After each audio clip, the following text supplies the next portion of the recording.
పూర్వం ఒక అడవిలో కొన్ని జంతువులు హాయిగా ప్రకృతిని ఆస్వాదిస్తూ సంతోషంగా ఉండేవి.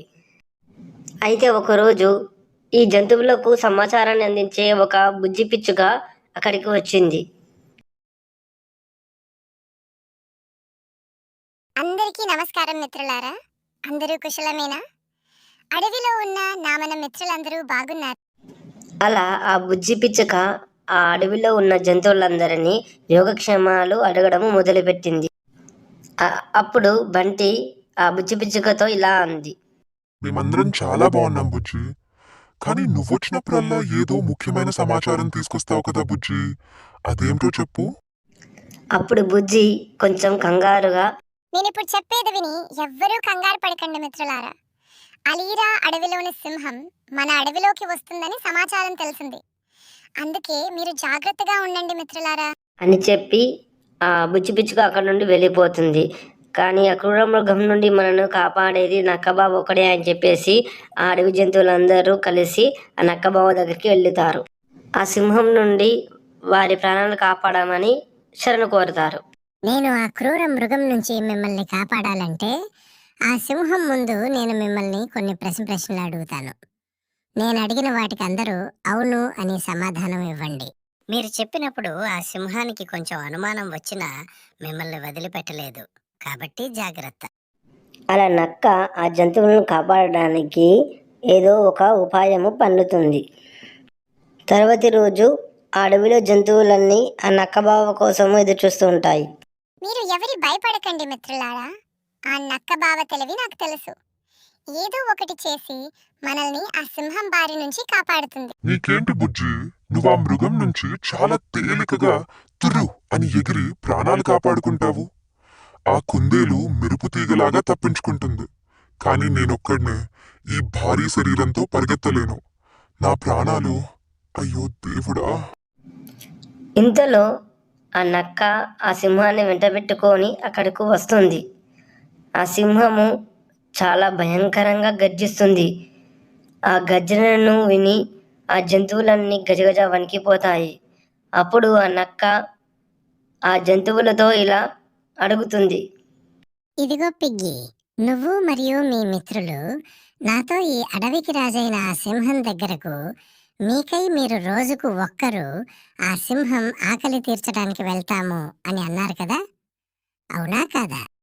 అప్పుడు ఆ పిగ్గి కొంచెం ధైర్యం చేసుకొని, అవును నిజమేనక్కా బావా, అవునవును. వారి మాటలు విన్న సింహం అక్కడి నుండి వెళ్ళిపోతుంది. అసలు ఏమి జరుగుతోంది నక్కబావా? ఆ సింహం మమ్మల్ని ఎందుకు వదిలిపెట్టింది? నువ్వు అలా అన్నావు ఎందుకు? మాకు ఏమీ అర్థం కావడం లేదు. అప్పుడు నక్క జరిగింది చెప్తుంది. అయితే మీకు జరిగిన విషయం చెప్తాను. మీరు నా దగ్గరికి వచ్చి వెళ్ళిన తర్వాత నేను ఆ సింహం దగ్గరికి వెళ్ళాను. అడవులన్నింటినీ పాలించే మహారాజు ప్రభువులకు నా నమస్కారాలు. మీ రాజసం చూస్తుంటే నాకు ఎంతో ఆనందంగా ఉంది. నీ పగడ్తలు, ఎందుకిలా వచ్చావు? చెప్పు, దేనికొచ్చావు ఇటువైపు? ఎందుకు నన్ను అలా పొగుడుతున్నావు?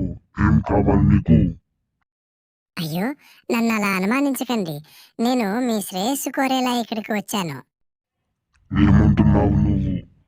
నేనేంటి, నా శ్రేయస్సుకోవడం ఏంటి? ఏంటో సోది లేకుండా చెప్పు త్వరగా. ఇంతకుముందు ఈ అడవిలో నీల ఒక సింహం ఉండేది. ఆ సింహం ఎప్పుడూ ఏ సమస్య వచ్చినా నా సలహానే తీసుకునేది. కానీ ఆ సింహం వయసు అయ్యాక వేటాడలేక ఆకలితో ఉపవాసాలు ఉండి చనిపోయింది. నీకు కూడా ఆ గతి పడకూడదని సలహా ఇవ్వాలని ఇలా వచ్చాను. సరే, నీకు నచ్చకపోతే నేను వెళ్ళిపోతాను. నమస్కారం. ఆగు, ఇంతకీ ఆ సలహా ఏంటి? ఆ సలహా నాకు నచ్చితే ఇప్పటి నుండి నా సలహాదారుని పెట్టుకుంటాను. చెప్పు. వయసయ్యాక నేను ఆకలితో పస్తులుండి చావద్దంటే నేనేం చెయ్యాలి? ఈ అడవిలోని అన్ని జంతువులు గుడ్డిగా నా మాటనే నమ్ముతాయి. కాబట్టి నేను వారికి నీ క్రూరత్వం గురించి చెప్పి భయపెడతాను. నీ వయస్సు అయ్యాక నీవు వేటాడే పని లేకుండా ఆ జంతువులే నీ దగ్గరకు వచ్చి నీకు ఆహారంగా అయ్యేలా చేస్తాను. ఎందుకో నీ మాట నాకు అనిపించట్లేదు. నేను రేపు వచ్చి ఆ జంతువులతో మాట్లాడిన తర్వాతనే నీ మాట నమ్ముతాను. సరే అని చెప్పి ఇక్కడికి వచ్చాను. మీకు ముందే చెప్పి ఉంచాను కాబట్టి మీరు అవును అన్నారు. అందుకనే ఆ సింహం నన్ను నమ్మి వెళ్ళింది. ఇప్పటి నుంచి సంతోషంగా ఉండండి. ఆ సింహం ఇక మీ జోలికి రాదు. ఆ సింహం వేరే అడవికి వెళ్ళిపోతుంది. అయితే ఆ సింహం వయసైన తర్వాత నువ్వు చెప్పినట్టు మేము వెళ్ళి రోజుకొకరము ప్రాణత్యాగం చేయవలసిందేనా నక్క బాబా? పిగ్గి అడిగిన దానికి సమాధానంగా నక్క నవ్వుతూ ఇలా సమాధానం ఇచ్చింది. మనం ఏమని చెప్పామంటే ఆ సింహం వయసు అయిపోయిన తర్వాత ఈ అడవిలోకి రమ్మని, మనమే దాని గుహకు వెళ్దామని చెప్పాము. కానీ మీరు వెళ్ళాల్సిన అవసరం లేదు. ఎందుకంటే అప్పటికే వయసు పెరిగిపోయిన సింహానికి మీరు వెళ్ళకపోయినా మిమ్మల్ని వేటాడే శక్తి అప్పటికి ఉండదు కదా. అందుకే అలా చెప్పి మిమ్మల్ని కాపాడాను. ఆ తెలివి తక్కువ సింహం నమ్మి వెళ్ళిపోయింది. ఆ నక్కబావ తెలివికి సమయస్ఫూర్తికి అన్ని జంతువులు మెచ్చుకొని ధన్యవాదాలు తెలిపాయి. మరికొన్ని మారల్ స్టోరీస్ వినడానికి నా ఛానల్ సబ్స్క్రైబ్ చేయండి, లైక్ చేయండి, షేర్ చేయండి ఫ్రెండ్స్. బాయ్.